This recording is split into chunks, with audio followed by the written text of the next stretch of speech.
Semoga kabar kita baik-baik saja di tengah situasi pandemi ini. Pada kesempatan kali ini, pada sore ini, bersama dengan Kamboja Press dan juga dengan Guade Galeri, kami mengadakan sebuah ngobrol buku terkait dengan Kamboja Press. Nah, dalam pertemuan kali ini, dalam diskusi kali ini, kita akan membahas mengenai apa sih itu Kamboja Press, apa sih karya-karya yang diterbitkan dan seperti apa sih karya-karya yang diterbitkan. Bersama kami di sini udah ada dengan Mas Daud dari Kamboja Press itu sendiri dan juga Mbak Siska. Mbak Siska ini salah satu fotografer yang mengerjakan proyek di Kamboja Press ya Mbak ya, dengan punya internship ya. Iya benar, halo. Oke, betul. Nah, kita nggak langsung lama-lama. Oke, sebelumnya perkenalan juga, saya Setio Manggala. Ini saya nggak di Pasar Santa, saya nggak di Guare Galeri, nggak di Guare Galeri, ini di rumah. Ini background aja biar seru. Nah, saya Setio, saya pernah mengerjakan proyek juga, buku namanya Dana Dumpu bersama dengan Guare Galeri. Sekaligus pada sore ini akan memoderatori pertemuan kita kali ini. Nah, nggak langsung lama aja, saya langsung serahkan mungkin kepada Mas Daud untuk untuk menceritakan sebenarnya Kamboja Press itu apa sih, Mas? Kamboja Press itu apa? Terus kemudian kenapa sih mungkin namanya Kamboja? Terus apa sih yang membedakan Kamboja Press dengan yang lain? Dengan terbitannya yang seperti apa? Kurang lebih kayak gitu sih, Mas. Boleh diceritain dulu kepada Mas Daud, saya lempar dulu ya, Mas ya. Silakan, Mas Daud. Makasih ya, Mas. Sebelumnya makasih juga buat gue Ari yang udah ngajak kita untuk sharing-sharing sedikit tentang Kamboja Press. Jadi Kamboja Press itu sebuah penerbit buku foto yang kita base-nya sebenarnya di Jogja, cuman kita melakukan banyak produksi tentang risograf itu malah justru di Bandung. Awalnya emang kita nggak fokus ke riso, cuman itu kita mulai tahun 2016 dan dimulai di tahun 2017 akhir itu kita mulai develop ke risograf dan coba beberapa eksperimen lagi tentang risograf itu sendiri yaitu. Nah, setelah itu kita putusin setelah 1-2 buku pertama yang diproduksi lewat riso, kita mutusin untuk udah kita fokus ke riso karena kita nemuin poin serunya itu di situ untuk ngulik-ngulik tentang untuk combine antara fotografi dan juga buku foto dan juga teknik riso sih, lebih ke situ. Terus kurang lebih udah ada sekitar 10 buku foto yang kita rilis dari tahun 2017 itu. Ini salah satunya kita yang masih ada aja kita share di sini. Di sini ada manekin buku dari Agam. Ini juga dicetak riso 2 warna, pink dan hitam. Terus di sini ada bukunya Nadine dan Rata. Mereka a couple tapi kerja bareng di proses di atas nama Studio Tiny. Kebetulan mereka collab, terus kita bikin bukunya. Ini ada 2 versi, warna biru sama warna pink. Di sini mereka diskusi tentang internet dan seks isu di situ. Terus lanjut lagi di sini, ini justru buku terakhir yang kita rilis sama Leandro, fotografer dari Argentina, cuman base di Jakarta. Di sini kita coba nampilin foto-foto dia yang justru jauh dari profesinya dia sebagai fotografer fashion. Terus sini ada bukunya Tasya Sugianto. Dia sekarang base di Jakarta, cuman banyak aktif di scene Bandung. Ini juga kita bikin riso warna biru dan hitam, fokus ke isu-isu tentang peralihan dia sih dari masa kuliah ke kehidupannya sekarang jadi pekerja harian kayak gitu. Lalu ini yang terakhir malahan. Ini baru kemarin banget, kita beberapa minggu lalu kita rilis Shotgun sama seniman dari fotografer dari Bandung. Dia biasa dipanggil PL. Di sini dia cerita banyak tentang pengalamannya ketemu sex worker yang ada di Bandung, dan dia buat semacam reka ulang sih dari kejadian-kejadian yang dia temui selama kenal dengan subjek-subjeknya itu, gitu.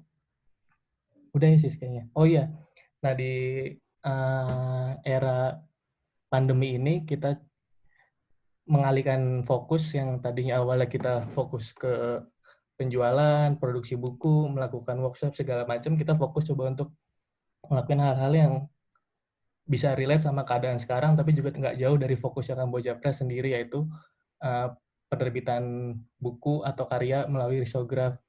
Di sini kita melakukan pelelangan dan kita ngajak beberapa fotografer yang sudah kerjasama kita untuk menjual beberapa art print mereka, dan seluruh hasilnya juga kita kita donasiin untuk tenaga medis dan non medis. Dan terakhir kita punya proyek juga untuk penggalangan dana. Cuman outputnya ini coba berupa kaos, dan kita kerja bareng sama satu ilustrator namanya Mahdi. Di situ dia ngerespon sih tentang isu pandemi ini, tapi juga masih relate sama riso atau identitas dari Kombaja sendiri. Di sini ada mesinnya itu mesin risograf seperti itu. Yup. Oke, Mas Daud. Tadi udah dijelasin nih mengenai dengan karya-karya yang udah pernah diterbitkan, dengan juga kisah-kisah personalnya. Nah, mungkin saya ingin menanyakan dulu ya, mungkin banyak orang yang nggak tahu terkait dengan risograf. Nah, sebenarnya boleh dijelasin nggak sih, Mas, risograf itu apa? Dan kemudian kenapa pada akhirnya tadi kemudian tertarik mengenai risograf? Karena di situ baru menemukan bahwa oke, ini udah cocok, ini pas gitu dengan Kamboja Press. Nah, boleh dijelasin apa itu risograf dan kenapa menggunakan risograf pada akhirnya?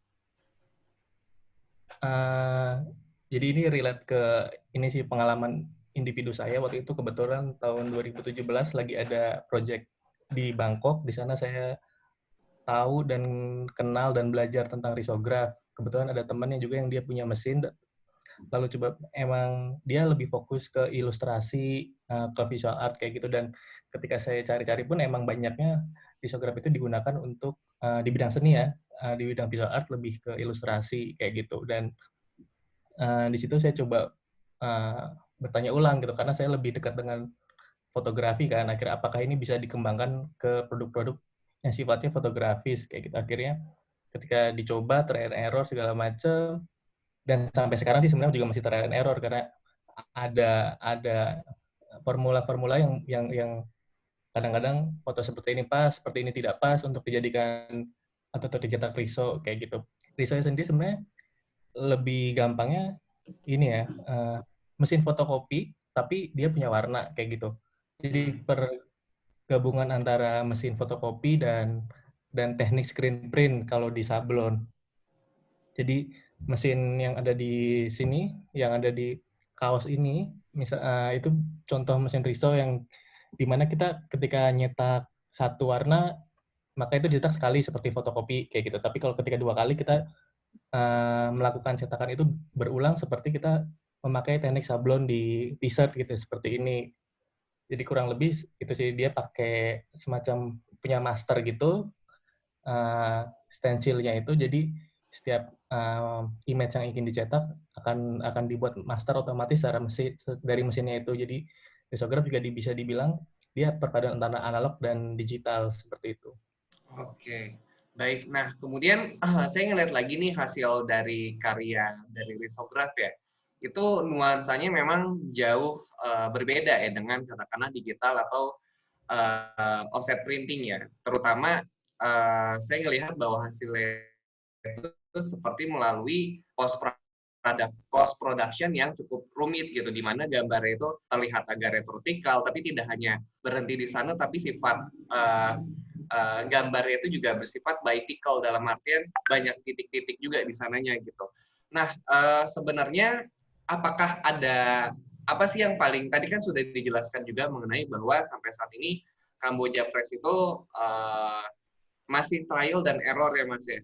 Nah, kemudian ada nggak sih yang membedakan, tadi saya juga ingin mendalami bahwa ini lebih banyak digunakan untuk art, ilustrasi atau desain. Tapi dengan kedekatan Mas Daud mengenai fotografi dan mencoba dan pada akhirnya berhasil. Nah, sebenarnya boleh dijelasin nggak sih Mas kerumitan dari post production-nya gitu ketika menghasilkan sebuah karya, kemudian desain layout dan kemudian menentukan warnanya tuh mau warna apa. Kan ada dua warna biasanya biru atau merah atau hitam gitu ya Mas ya. Sehingga pada akhirnya itu bisa untuk di printing itu ada kesulitannya nggak sih Mas dalam menentukan atau untuk eksekusi pas lagi di post production ini? Kurang lebih gitu Mas Daud.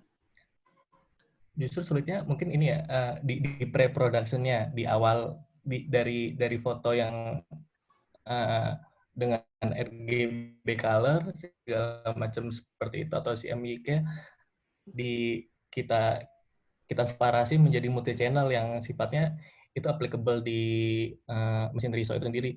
Emang akhirnya kita setelah coba beberapa kali print kayak gitu, memang ada karakter image yang tidak pas. Misalkan ketika kadang ada yang sengaja untuk membuat foto yang blurry atau agak shaking fotonya, itu menjadi kurang pas untuk dicetak di Riso, karena di Riso sendiri tadi seperti yang Mas bilang, dia terdiri dari dots-nya itu yang akhirnya justru merusak esensi fotonya itu sendiri. Jadi emang ketika fotografer punya intens untuk membuat foto yang blurry atau shaking tadi, akhirnya jadi kurang kelihatan gitu ketika dicetak dengan mesin Riso gitu.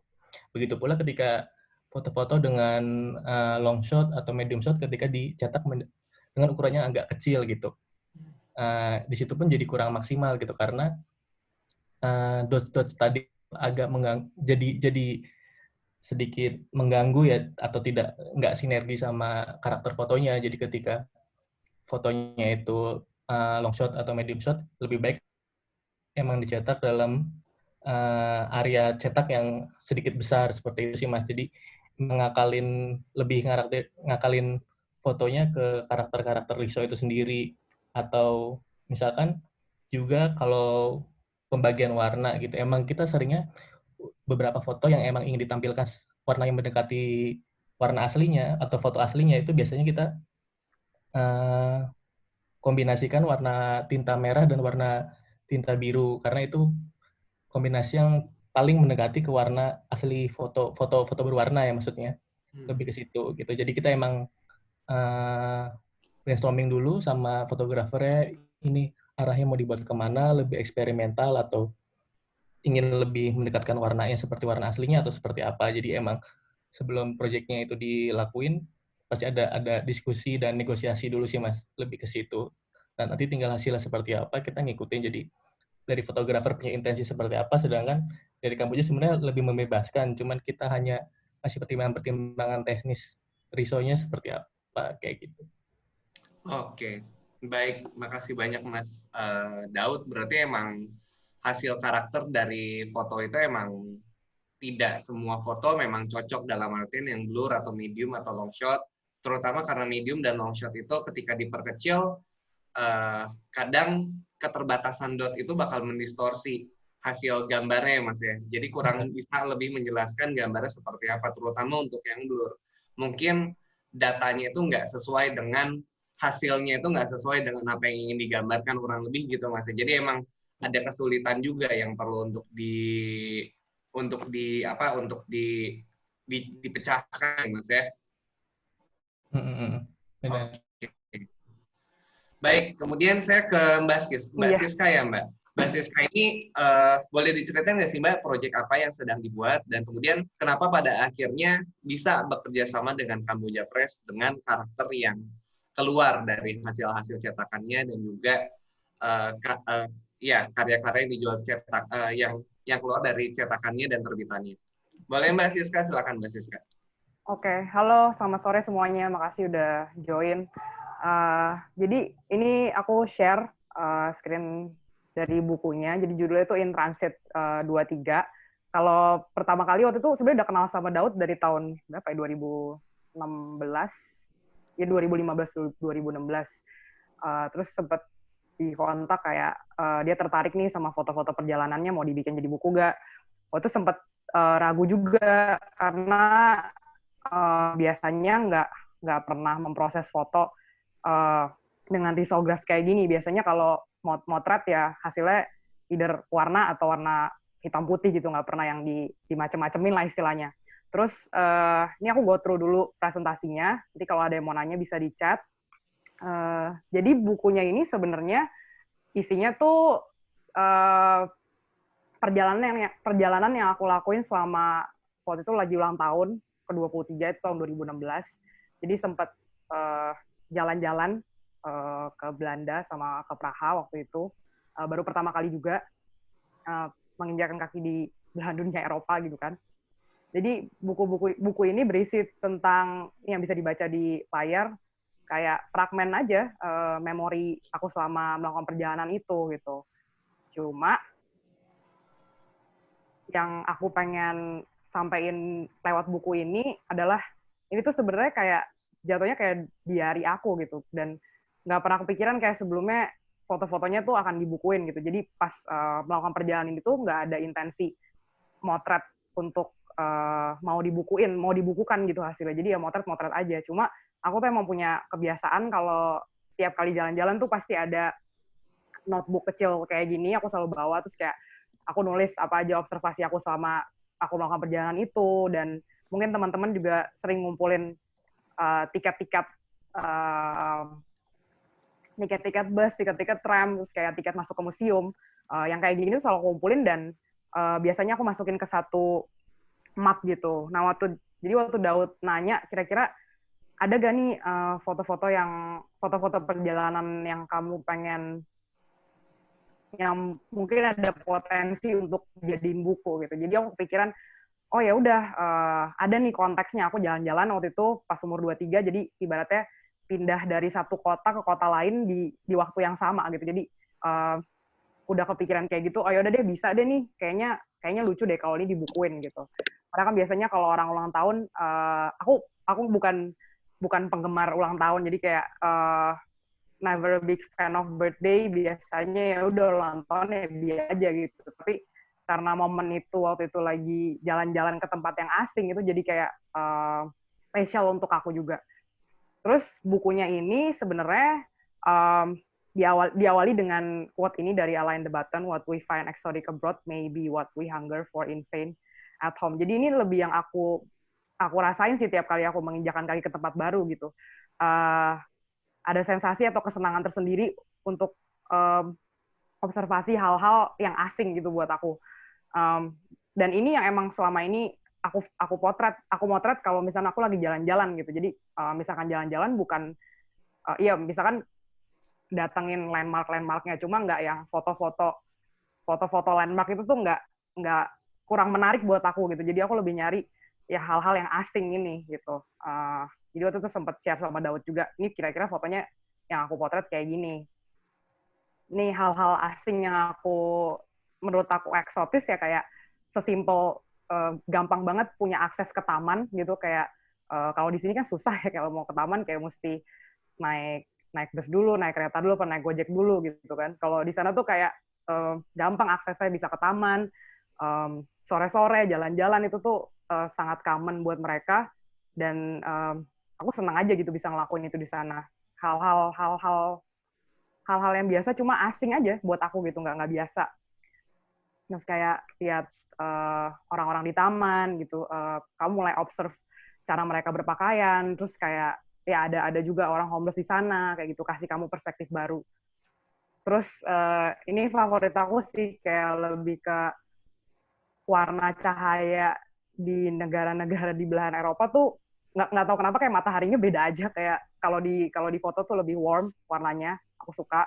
Kayak ya transportasi lebih rapi, teratur. Ini beberapa foto. Terus kayak ada esensi romantis gitu kota-kota di Eropa. Ini yang aku dapetin. Nah, jadi pas ngobrol sama Daud,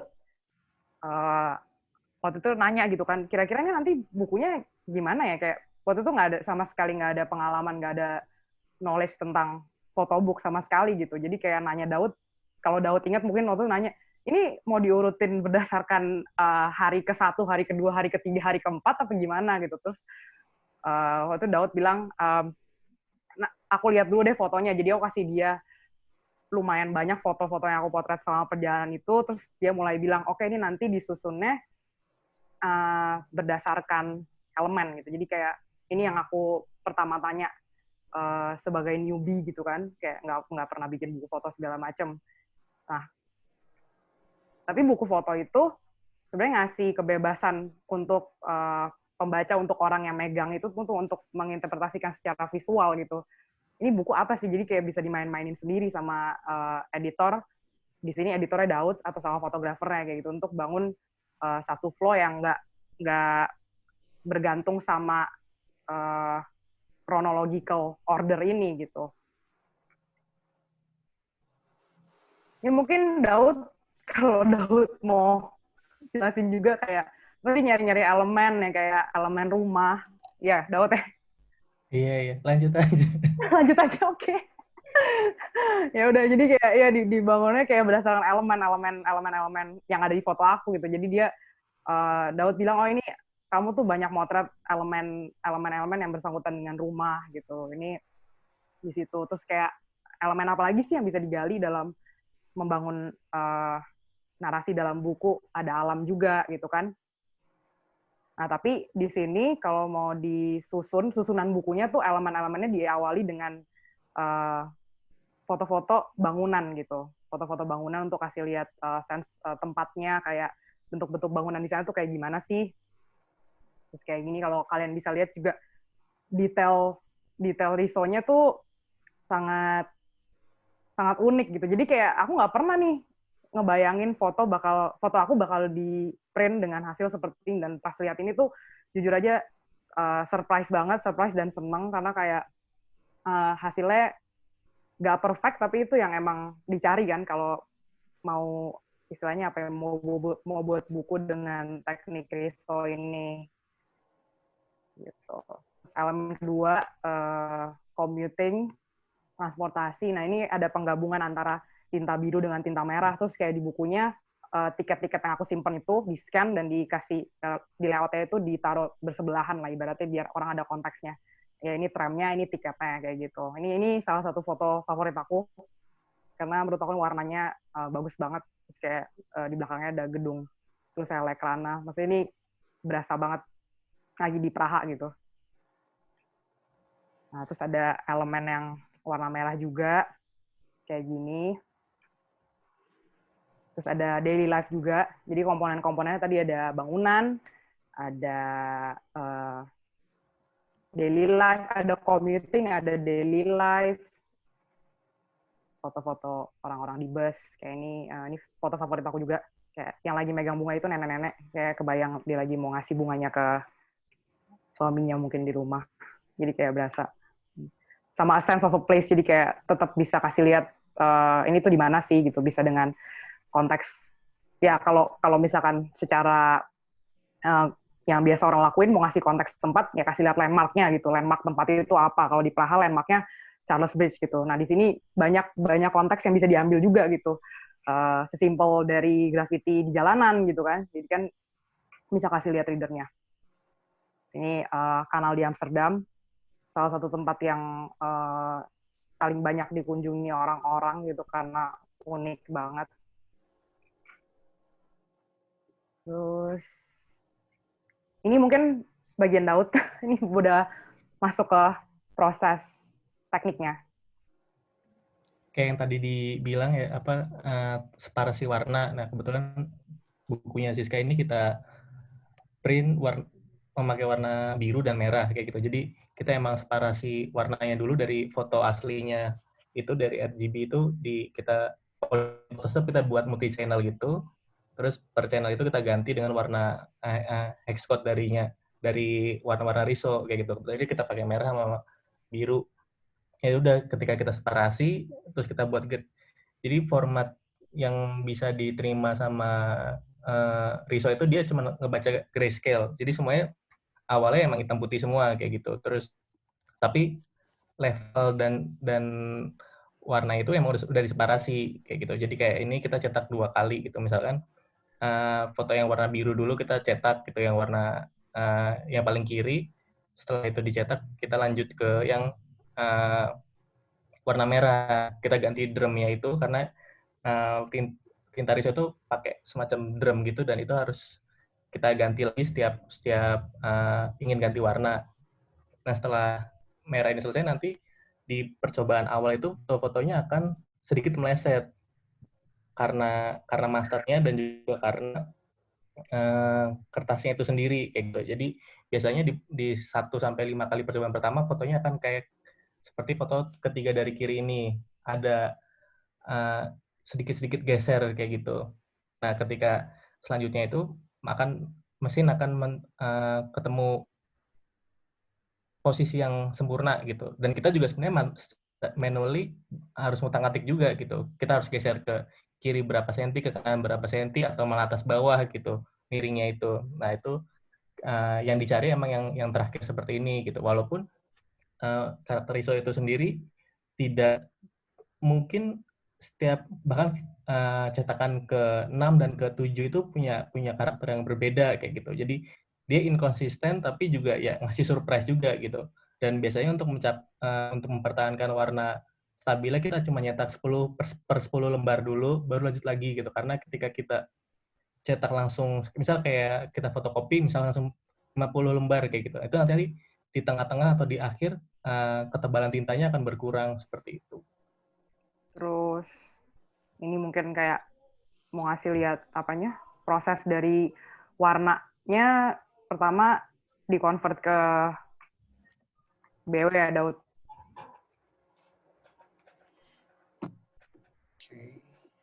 Terus kayak baru jadi merah gitu. Kayak foto-fotonya ada pemisahan channel warna, ini teknis banget sih.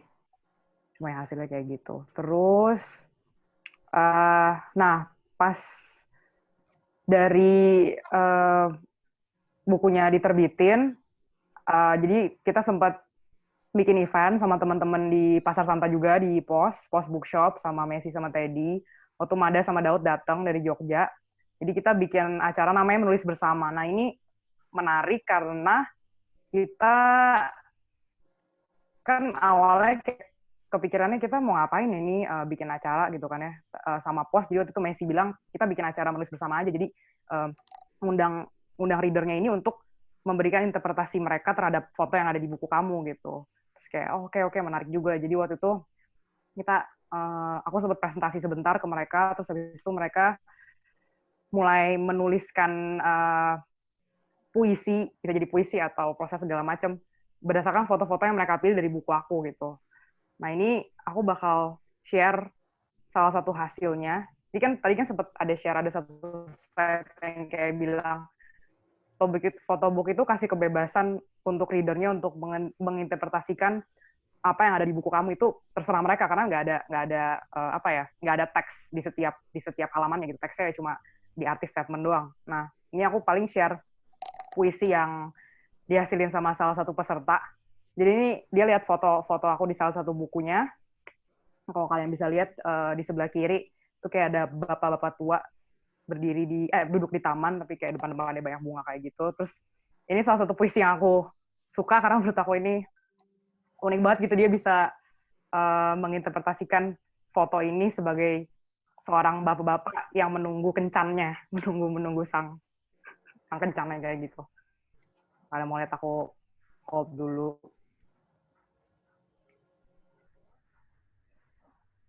Ini jadi kayak ada yang bikin puisi, ada yang sempat mengasosiasikan bangunan tua dengan orang tuanya yang kayak gitu-gitu.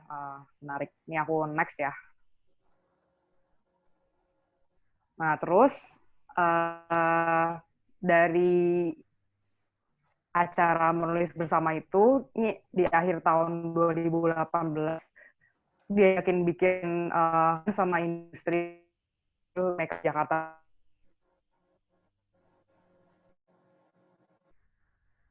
bikin pameran gitu kan. Soalnya mikir bawa buku di pamer gitu. Terus kayak akhirnya ngobrol-ngobrol gitu kan, ngobrol sama Daud, sempat ada kepikiran, oh ya udah apa kita mau bikin pameran bener-bener bukunya ditempel di panel, dibuka per halaman kayak gitu kan. Terus tapi waktu itu stok bukunya nggak cukup, jadi kayak nggak memungkinkan. Nah ini proses bikin pamerannya adalah kita bekerja dari ruangnya dulu. Ini ruangnya ada, terus kan waktu itu kepikiran, oke, kan nggak mungkin nempel-nempel di dinding gitu. Ya udah kita jadiin panel berbentuk X ini sebagai centerpiece pamerannya aja gitu. Tapi ini dibikin flow gitu. Tapi gimana ya bikin flow pameran yang kira-kira masih bisa masuk akal buat orang-orang yang mungkin nggak pernah lihat bukunya. Urutannya adalah ya berdasarkan elemen-elemen yang ada, elemen bangunan, elemen daily life, elemen transportasi dan segala macam. Cuma kalau di pameran ini aku bikin jadi semacam perjalanan yang emang mereka lakuin gitu. Jadi kayak ini panel pertama. Panel pertama tuh judulnya The Desire. Jadi ini lebih ke ngasih tunjuk aku, ya ada memilih foto bayangan ini ya sebagai oke, ini seseorang yang lagi pengen pergi nih. Di kertas putih sebelah kanan itu ada semacam deskripsi singkat tentang apa yang aku rasain di fase di The Desire ini. Kayak yang tadi aku bilang, kayak nggak pernah meromantisasi ulang tahun, tapi rasanya ada nih rasa pengen eksplorasi ke tempat yang nggak pernah aku datengin gitu. Jadi panel pertama bahas soal ini gitu kan. Terus panel kedua ini lebih ngomongin ke hal-hal yang selalu aku lakuin untuk bikin aku merasa nyaman di tempat yang asing ini gitu. Jadi hal-halnya simpel banget kayak ke bakery beli roti sarapan, makan di taman, coba familiar dengan lingkungan sekitar. Nah, ini foto-foto yang dipilih, jadi foto-foto yang merepresentasikan fase kedua dalam saat lo udah datang ke tempat baru, kan biasanya kayak overwhelming banget nih, gila ini semuanya beda, culture-nya beda, bahasanya beda, suara orang-orang di sekitar lo beda, udaranya beda. Jadi ini hal-hal yang emang selalu gue lakuin untuk bikin gue bisa adjust sama lingkungan di sana gitu. Jadi ya udah oke, kita step by step ngelakuin hal-hal yang simple gitu. Jadi ini panel kedua, The Arrival. Gitu. Jadi kayak I started to look for things that will put me back on a rhythm. Jadi kayak ngasih konteks itu di panel pameran ini gitu. Jadi kayak logiknya bukan berdasarkan elemen, tapi kayak ngajak orang untuk pergi bareng aku gitu. Ini loh yang aku rasain kalau saat aku pergi tuh kayak gini. Ini yang ketiga.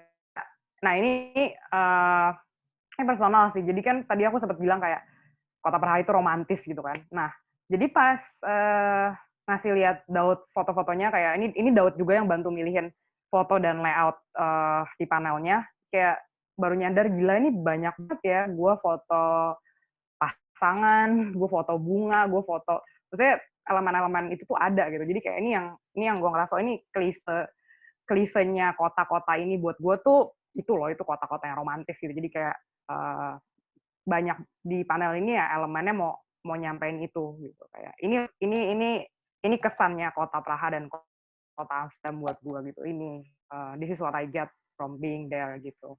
Dikasih lihat perspektif yang beda gitu. The cliche. Terus ini yang panel keempat kayak The Departure gitu. Ini kayak lebih ke ngasih tahu, oh iya, perjalanan pas ulang tahun ke-23 tahun ini ngajarin gue apa sih ya, yang ngajarin untuk slow down. Jadi kayak lebih apresiasi hal-hal yang ada di sekitar kita, kayak gitu-gitu. Karena pas perjalanan ini lumayan dekat banget sama alam dan segala macamnya. Jadi bener-bener yang seperti aku bilang, ini perjalanan yang baru pertama kali dilakuin waktu itu, dengan jarak yang sangat jauh. Gitu. Jadi ini special. Jadi lebih ke kayak gitu sih. Jadi ini dibilang chronological, ya ada chronologicalnya, cuma ada sentuhan personal lain yang aku kasih di panel ini gitu. Ini orang-orang, ini event yang sempat kita bikin di sana. Jadi kayak kita sempat ada artis talk tuh, ada Daud juga, terus kayak jual buku dan kasih tour ke orang-orang yang datang gitu. Jadi kayak beberapa hari pas weekend itu kita set ada jam-jam tertentu di mana pas orang datang aku ajak keliling jelasin ini soal apa gitu, dan feedbacknya menarik juga. Ini jualan prints tuh di sebelah kanan bawah kalau kalian lihat, pakai hanger IKEA jual prints. Daud juga jual prints dari teman-teman artis-artis yang berpartisipasi di Kamboja juga gitu. Jadi ya ini kayak bisa dimacem-macemin loh, kayak nggak nyangka juga, oh dari foto perjalanan itu dikasih konteks yang in transit 2-3 ini bisa jadi bisa apa ya? Bisa dapat interpretasi orang lain yang dijadiin puisi di acara menulis bersama di Pos Santa, terus ujung-ujungnya bisa jadi pameran juga gitu. Jadi ini lumayan ini pengalaman yang berharga sih, kayak karena nggak pernah ngerjain pameran nih, waktunya cuma kurang dari 2 minggu dari ide ngomong sampai udah jadi. Jadi waktu itu lumayan kewalahan juga, dibantu banyak teman-teman dari industri juga untuk setup panel dan segala macam, ngecat, ngeprint, nempelin, itu sih. Terus kayak ini kalau learning-nya, aku sangat berterima kasih sama Kamboja udah ngajakin project bikin buku itu, karena ya berlanjut gitu loh, bisa dijadiin macam-macam gitu event. Karena ini ngajarin cara baru untuk melihat foto juga dan kasih alternatif baru, bentuk photobook yang kayak mungkin kalau kalian lihat sekarang sih udah banyak banget photobook yang eksperimental gitu, yang handmade, yang berasa handmade-nya. Gue Ari juga sering mempublikasikan buku-buku itu. Jadi ini senang banget bisa diajakin, terus menghargai imitasi dari prosesnya dan hal-hal yang nggak sempurna gitu dicetakan. Jadi ada cetakan yang numpuk tapi geser warnanya, yang kayak gitu-gitu. Jadi kasih perspektif baru juga sih tentang foto dan print gitu. Sama yang terakhir lebih ke ya ngajarin untuk kalau mau bikin sesuatu mungkin bikin dari sesuatu yang pengen kamu bikin untuk diri kamu sendiri gitu. Nah ini kan kayak yang aku bilang, nggak kepikiran kayak mau bikin buku gitu. Ya tiba-tiba ada materinya terus kayak digodok dan jadi gitu. Dan feedback-nya juga baik gitu dari orang-orang gitu. Dari aku itu, Setio. Semoga jelas dan berguna. Aku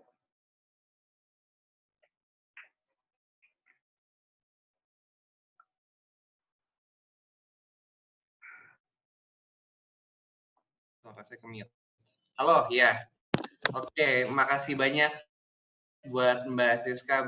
Ya, saya sendiri ngelihat ya dari karya-karyanya bahwa saya sebagai fotografer juga melihat bahwa yang kita kenal foto itu ya bagaimana kita bisa menciptakan warna, yaitu dengan beragam varian bentuk dari post production. Tapi dari krisografi ini menawarkan satu cara tersendiri, di mana kalau tadi Mbak Siska bilang bahwa ini adalah salah satu cara gitu. Ini cara baru untuk bisa menghadirkan sebuah karya visual gitu. Dan done imperfectly gitu. Dengan bagaimana juga tadi Mas Daud bilang bahwa saya juga baru melihat bahwa prosesnya untuk printing itu sendiri juga nggak terus-menerus mulus keluar kertas, hasilnya sesuai dengan yang kita harapkan, nggak, ternyata harus digeser 1 cm, 2 cm dari screen printingnya gitu, Mas Daud ya. Oke, nah kemudian ini ada teman-teman banyak nih yang memperhatikan dan jadi audiens nih. Saya membuka pertanyaan untuk teman-teman untuk langsung menanyakan kepada Mbak Siska dan juga ke Mas Daud, apapun itu terkait Kamboja Press, terkait dengan project imperfect-nya, atau teman-teman yang mau bikin buku, atau gimana sih cara nerbitin di Kamboja Press gitu.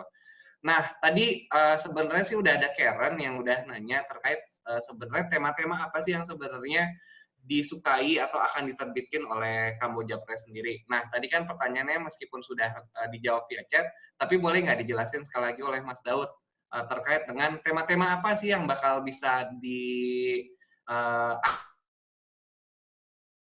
oleh gimana sih caranya agar saya seorang fotografer itu mengerjakan project dan bisa menerbitkan karyanya di Kamboja Press. Itu mungkin, dan sekaligus teman-teman untuk boleh ya menanyakan pertanyaan lain di chat.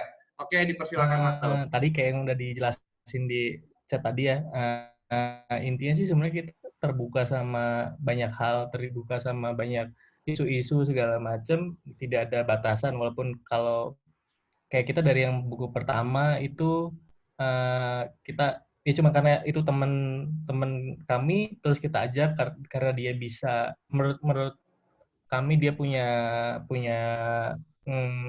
bakat, dan bukan bakat ya, tapi dia fotonya menurut kita suka gitu fotonya. Terus dia nawarin hal-hal yang baru.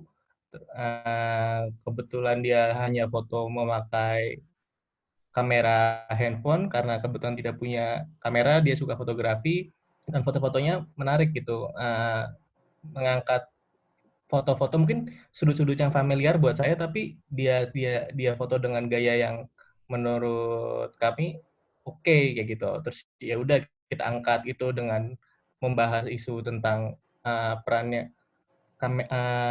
HP berkamera di era fotografi ini, apa sih perubahan-perubahan apa sih yang terjadi gitu, atau pergeseran apa yang ada ketika kita semua menjadi fotografer kayak gitu, dan apa yang ditawarkan sama fotografer yang kita terbitkan ini gitu, dibanding dengan orang-orang yang misalnya latah menggunakan kamera sebagai kamera HP untuk ekspor fotografi kayak gitu. Terus kayak Siska lebih ke dokumentasi pribadi yang itu emang sangat personal, tapi tantangannya kan challenge kita gimana caranya ini akhirnya dibuat untuk tidak personal gitu. Ini bukan tentang ulang tahunnya Siska lagi, walaupun dia bawa itu sebagai pengantarnya, tapi gimana kita coba ngangkat ini bukan sesuatu tentang to celebrate her birthday kayak gitu. Terus ada yang tentang menanyakan tentang ketubuhan, ada yang bicara tentang tadi saya sebut, ada yang ngomongin relasi antara seks dan internet era, ada juga yang membahas sebelumnya tadi kayak saya tunjukin fotonya Leandro, dia foto sebagai seorang di luar Indonesia, gimana sih dia melihat Jakarta kayak gitu, hal-hal banal apa yang dia lihat di Jakarta melalui kacamata dia, seperti itu. Jadi nggak ada batasan sih kayak gitu. Dan ketika penerbitan, akhir-akhir ini kita punya dua kebijakan gitu, di mana kita hanya melakukan jasa cetak, membantu untuk mencetakkan produk-produk atau terbitan fotografer. Yang kedua, kita melakukan penerbitan, dalam artian kita harus mengelola dari kontennya, layout segala macam, pro and post production, distribusi, promosi dan segala macam gitu. Lebih kompleks sih ini gitu. Dan ini emang kita punya sistem kurasi sendiri sih gitu, yang sifatnya mungkin saat ini masih sangat subjektif gitu. Yang kemungkinan pertama tadi, kita terbuka untuk nyetakin segala jenis bentuk foto gitu. Banyak kayak kemarin kita bantu fotografer dari Kroasia untuk nerbitin karyanya. Sekarang juga lagi mengerjakan bantu produksi fotografer dari Bangkok. Sifatnya kita hanya memproduksi gitu, kita tidak tanggung jawab dengan kontennya, kita tidak tanggung jawab dengan layout dan segala macam, tapi kita hanya menyediakan jasa separasi warna untuk cetak riso dan juga produksi risonya atau cetak risonya, seperti itu sih Mas. Gitu. Jadi ada dua kemungkinan yang kita terapin sekarang kayak gitu. Oke, jadi bukan hanya sebagai jasa untuk penerbit, juga untuk mengelola buku, tapi juga pada akhirnya mengerjakan juga untuk keperluan-keperluan pribadi atau proyek-proyek lain gitu di luar Kamboja Press untuk melakukan resource printing ya Mas ya. Benar. Oke, baik. Nah terus ini kemudian ada pertanyaan nih langsung aja nih dari Karen. Kalau boleh nih Karen nanya lagi, boleh Mbak Karen langsung nanya langsung aja Mbak, biar kedengaran juga sama yang lain, biar nggak saya yang bacain terus. Mbak Karen. Bentar. Halo Mbak Karen. Yes. Ya, Mbak langsung dibacain aja Mbak sendiri Mbak, biar asik. Iya. biar rame. Oh gitu ya. Oke. Kan dalam situasi pandemik ini pasti berdampak juga kepada penerbitan maupun galeri-galeri yang ada gitu ya Mas. Kayak aku pribadi pengen tahu gimana dampak situasi ini ke Kamboja Press sendiri. Lalu bagaimana memang proses penerbitan di Kamboja Press itu, apakah memang tadi kan udah dijelasin juga kan, itu memang hasil kurasi Kamboja Press untuk memilih artis itu sendiri. Tapi untuk masalah produksi itu memang apakah semua diserahkan kepada si fotografer atau memang dari Kamboja Press? Misalnya kalau dari Kamboja Press yang tertarik dalam proyek tersebut. Yang pertama ya, soal dampak gitu. Nah, kebetulan ini jeleknya Kamboja dan ini nggak pure sebagai unit bisnis sih gitu. Karena emang awalnya dijalankan dengan atas senang-senang aja gitu, walaupun kita tetap mempertimbangkan profesionalitas dan menimbangkan finansial juga kayak gitu. Cuman jujur kalau buat saya pribadi ini Kamboja Press bukan menjadi dalam segi finansial bukan menjadi landasan utama gitu. Jadi ketika pandemi seperti ini ya karena itu tidak diandalkan apalagi dengan seperti ini emang makin tidak diandalkan sih kayak gitu. Cuman emang itu penjualan pun emang jadinya menurun gitu.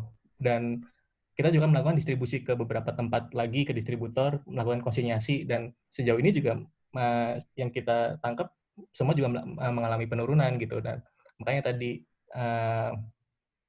sempat saya mention gimana sih Kamboja bisa tetap relevan di situasi sekarang gitu, tapi tetap inline juga dengan fokusnya Kamboja gitu. Yang kita bisa lakukan ya apa sih sekarang misalkan memang tidak akhirnya kita mengalihkan fokus dari penjualan dari produksi itu kita lebih fokus ke melakukan program-program yang lain gitu seperti misalnya pelelangan yang sempat kita lakuin yang tadi saya sebutkan, juga sekarang melakukan pembukaan membuat merchandise bersama salah satu ilustrator yang semua hasil penjualannya bakal kita donasikan gitu. Jadi emang orientasi untuk sekarang belum ke arah penjualan sih atau gain benefit dari situ gitu. Dan yang kedua karena banyak waktu di rumah kita dari Kamboja sendiri sedang melakukan ngumpulin podcast nih Mas kayak gitu Mbak.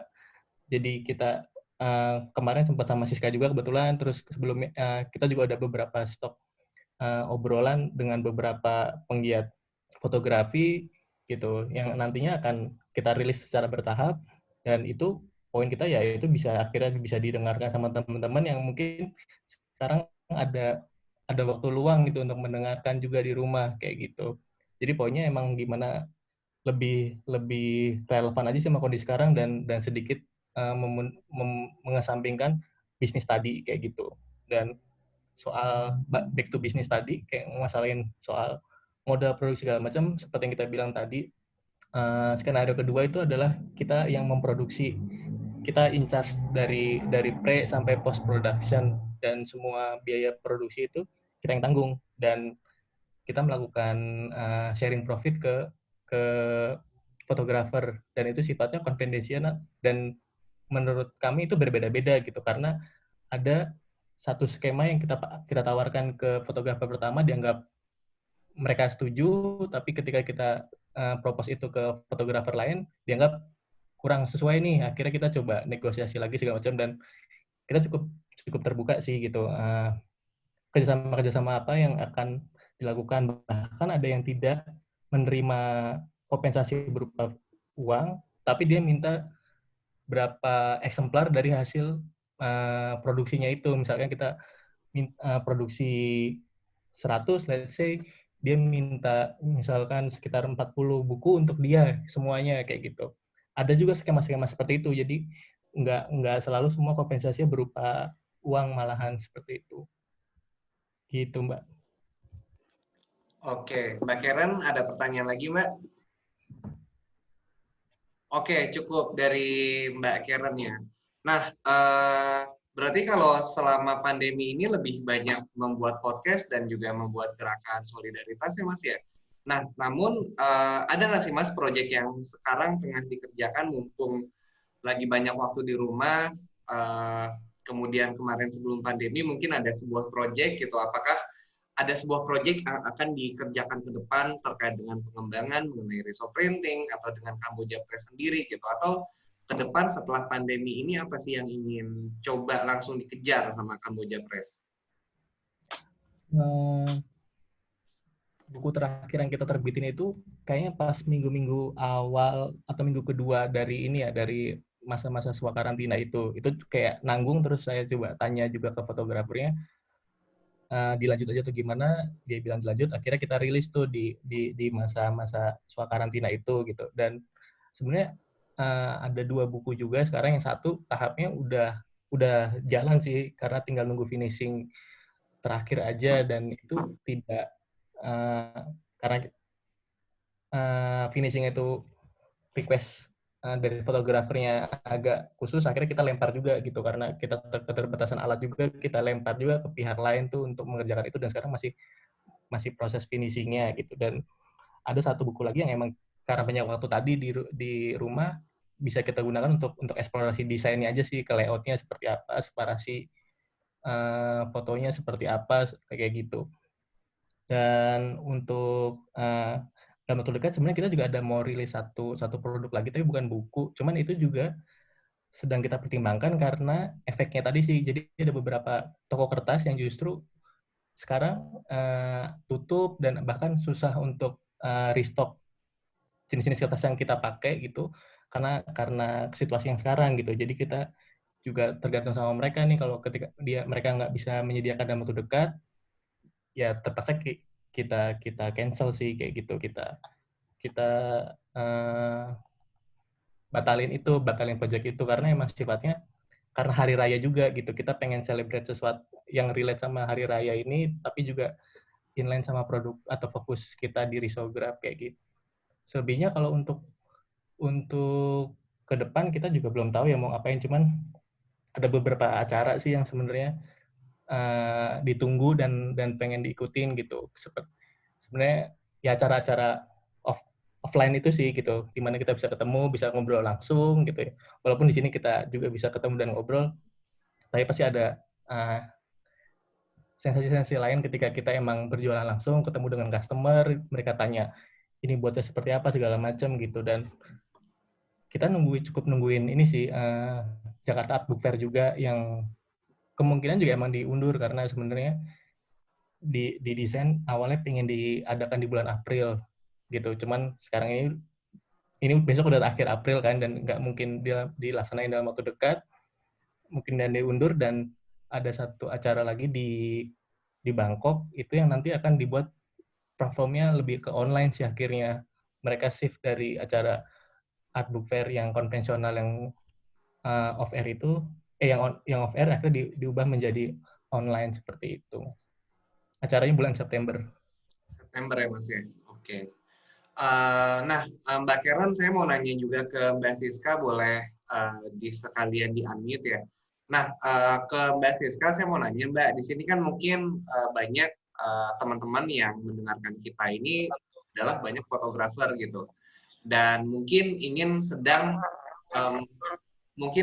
atau ingin memulai, dia punya proyek tapi ingin membuat buku. Nah, sebagai mungkin sesama sama fotografer dan pembuat buku, namun saya ingin lebih menanyakan kepada Mbak Siska, gimana sih Mbak, apa sih yang paling diperlukan gitu untuk membuat proyek buku gitu? Mungkin di sini teman-teman punya galeri yang bagus, punya gambar-gambar yang bagus, punya ide dan punya cerita. Tapi mungkin apakah itu cukup gitu? Gimana sih untuk memiliki keberanian hingga pada akhirnya selesai memiliki buku, dan tidak hanya selesai jadi dalam bentuk buku, tapi juga bisa bikin aktivasi atau kegiatan yang sebenarnya bisa mengejut banyak orang, dan juga sekaligus untuk membuat eksibisi untuk kemudian memamerkan karya ini. Kurang lebih kayak gitu Mbak Siska. Oke.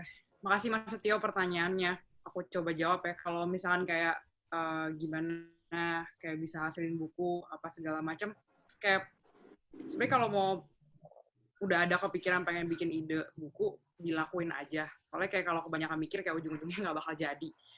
Dan seperti yang tadi aku udah share juga, awal-awalnya kan sebenarnya ragu gitu. Buku gue nanti warnanya cuma warna merah, warna biru gitu, kayak nggak kebayang kan. Cuma pas udah jalanin proses itu, akhirnya beraniin diri aja, ya udahlah kita coba aja gitu. Pas udah ngejalanin proses itu, pas udah nyemplung tuh ya udah, mau nggak mau kan kamu bakal selesain. Dan kalau cuma dipikirin doang, ya itu yang tadi aku bilang kayak nggak bakal jadi buku sih. Terus kayak tadi pertanyaannya ide ya.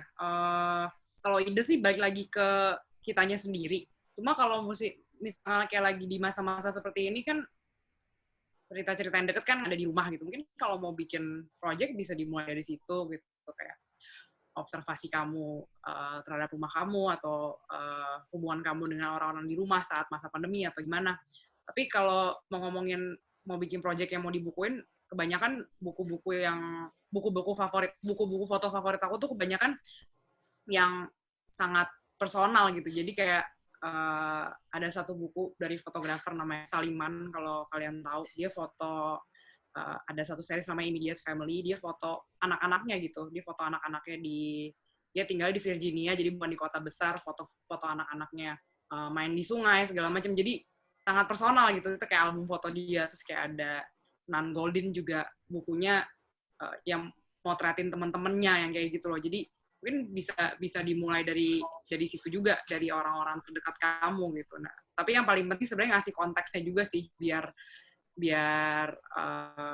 orang-orang ngerti apa yang mau kamu sampaikan lewat buku itu. Karena kan sebenarnya buku yang paling penting itu konteksnya gitu. Saat konteks yang mau kamu sampaikan jelas, ya pembaca akan dengan sendirinya bisa mengartikan foto-foto kamu di dalam buku itu gitu. Jadi kayak itu sih, ini sarannya lebih cari tahu diri sendiri, interestnya apa yang tertarik, dan bisa coba dari motret-motret di rumah kayak gitu. Oke, berarti dari Mbak Siska memang sarannya adalah gimana cari sesuatu yang dekat, cari interest kita gitu, dan juga memberikan konteks di dalam cerita itu ya Mbak. Iya. Oke. Nah, mungkin ini terakhir saya mau nanyakan ke Mas Daud, karena waktu kita tinggal 3 menit lagi. Saya mau nanya ke Mas Daud, emang saya juga baru ingat pertama kali lihat Kamboja Press itu di ini ya, art book design kemarin kalau nggak salah yang di dialog itu ada juga ya Mas ya? Iya, iya. Oke, iya sempat ingat, jadi ingat juga. Nah, ini mungkin terakhir saya juga kepada Kamboja Press. Gimana sih Mas cara kita biar untuk mendapatkan kopi buku dari Kamboja Press? Mungkin kita tahu ada Instagram toko buku di mana kita bisa melihat dan bagaimana kita bisa melihat isi, dan juga belajar ke dalam, katakanlah buku foto itu kan nggak selalu murah gitu, ada yang mahal juga gitu. Tapi saya sebagai pribadi mungkin interest ingin melihat bukunya gitu. Gimana sih cara saya bisa akses atau bisa membeli buku tersebut sih, Mas Daud? Gitu. Kita ada Instagram kita di Kamboja Press @kambojapress. Tapi semua transaksi biasanya kalau kita dilakukan di situs kita www.kambojapress.com. Di situ semua produknya kita display di situ, semua buku-buku yang ada di situ. Tapi misalkan prefer untuk beli offline gitu, kita ada beberapa titik distribusi sih. Misalnya kalau di Jakarta, di Gue Ari juga ada juga di Pos Anta, di Futurama, di Aksara, di Bandung itu ada di Kineruku, bisa di Unobtainium juga. Itu sih. Terus kalau di Jakarta di Museum Macan juga ada kayak gitu. Oh ya, tadi Mas kebetulan mention tadi tentang buku foto mahal gitu ya. Nah, sebenarnya ini juga goal yang pengen Kamboja Press kejar sih gitu. Gimana bisa membuat buku foto yang aksesibel dan secara harga bisa di bawah nih kayak gitu. Dan risograf itu dipilih karena selain nilai estetisnya juga nilai ekonomisnya gitu. Biaya produksinya itu jauh bisa lebih ditekan ketimbang kita nyetak harus digital gitu. Karena digital pun akhirnya kurang maksimal gitu kan.